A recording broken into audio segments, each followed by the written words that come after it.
요즘 따라 자유라는 말이 부쩍 눈에 띈다. 표현의 자유, 언론의 자유, 정치적 자유 등의 기본적인 자유에서 이제는 진화되고 세분화된 각종 자유가 셀 수 없이 많아졌다.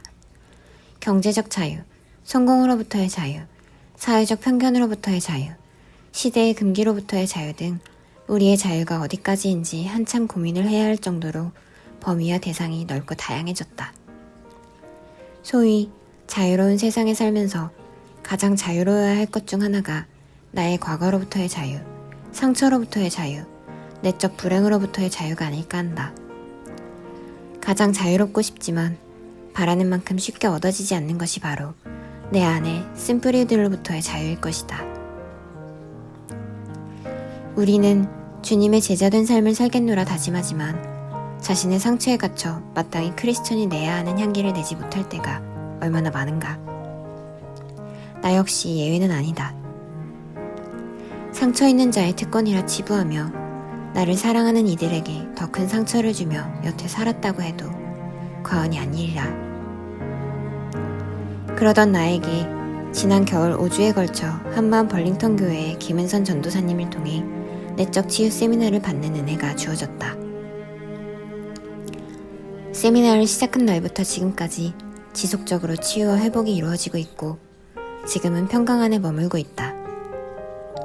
회복이 되니 어린 시절에나 꿈꾸어볼 만한 새로운 비전들이 자라고 있고 하루하루가 새로운 날들이 되고 있다.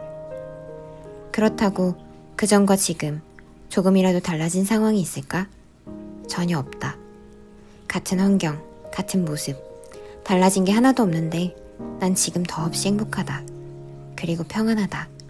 무엇보다 자유롭다.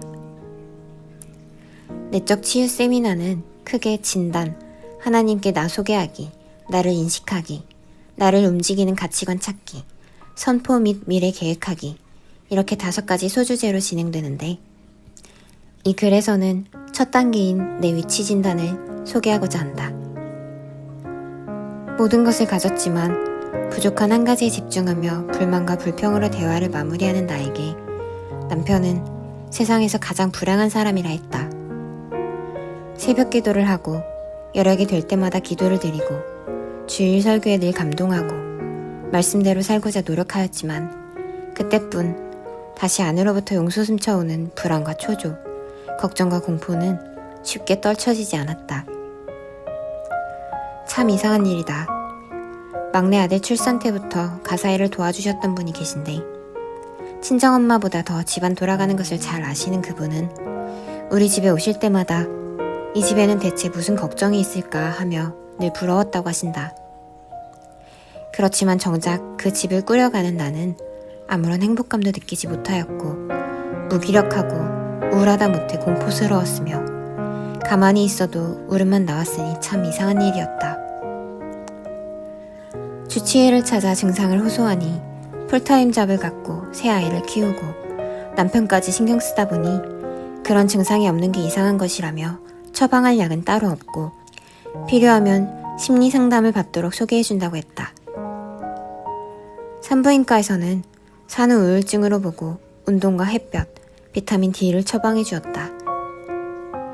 유능한 의사이자 내 인생의 멘토이신 분께 말씀드리니 아무래도 갱년기 전조 증상 같다고 말씀해 주셨다. 나를 나보다 잘 아는 충실한 나의 카운슬러이자 전도사님인 내 동생은 사춘기를 맞이한 큰딸과 더불어 이제서야 나에게도 인생 초기에 겪지 않은 사춘기가 온 것 같다며 장난 섞인 웃음을 지었다. 내 몸은 내가 잘 아는데 위의 진단이 다 맞는 것 같기도 하고 하나도 맞지 않는 것 같기도 했다. 남편의 위로와 막둥이 아들의 재롱을 보아도 마음이 행복해지지가 않고 그 순간에 내가 없는 것 같다는 생각이 들었다. 이미 이사 온 지 4년이 지났음에도 불구하고 이곳 생활에 적응 못해서 그런 것 같다며 다시 옛 동네로 이사 가자고 철없이 남편을 졸라대기도 했다. 이런 채로 시간은 벌써 1년을 흐르고 있었다. 하루하루 살얼음 같은 시간을 보내고 있을 때였다. 내가 온전치 못하니 가정도 같이 무너지는 느낌이었다. 참다 못해 돌파구로 시어머니와 친정어머니까지 동원되어 차례대로 우리 집에 다녀가셨다. 친정엄마가 살림을 맡아주신 기간에는 새벽 기도를 꾸준히 다녔는데 그때는 마음이 한결 가벼워졌었다. 하지만 엄마가 가신 후 새벽 기도에 가지 못하면서 다시 마음속 지옥으로 떨어져가고 있던 어느 날, 내적 치유 세미나의 첫 번째 시간인 나의 왕좌에는 누가 있을까요? 라는 제목의 그림을 보며 나의 고통에 대한 해답을 찾을 수 있었다. 그곳에는 나의 왕좌에 내가 앉아있고 예수님은 내 주변에 그냥 장식으로 계시는 모습이 보였다. 세 가지 유형이 있었는데, 첫째는 비크리스천으로 그 안에 왕좌나 주변 어디에도 예수님이 계시지 않는 모습. 둘째는 크리스천이긴 하나 내 안에 왕좌에 예수님 대신 내가 앉아있는 모습. 셋째는 나의 왕좌에 예수님이 앉아있는 모습이었다. 떨쳐낼 수 없었던 불안과 공포의 원인은 다름 아닌 내가 나를 주인 삼았기에 벌어지는 자연스러운 결과였다. 그 그림을 보며 얼마나 울었는지 모르겠다. 머리를 무엇인가에 크게 얻어맞은 느낌이었다. 이것 때문이었구나. 나 때문이었어.